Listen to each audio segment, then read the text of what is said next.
Hello guys. Welcome back to my channel.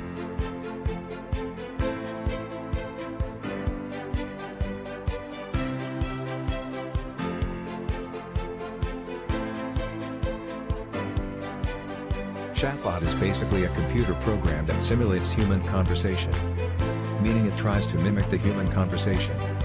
It is built using deep learning techniques.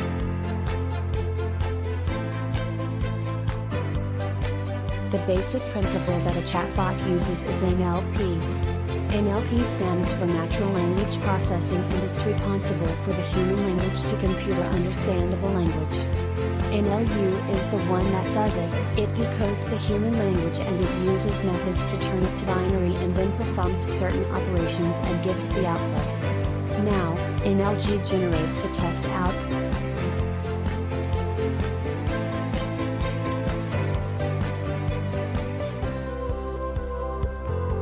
It operates in only 3 steps. The first one being analyzing the request. And then it decodes to machine language by methods of NLTK like tokenizing, tagging and entity recognition. And then finally it fetches the database for accurate intent and gives the response.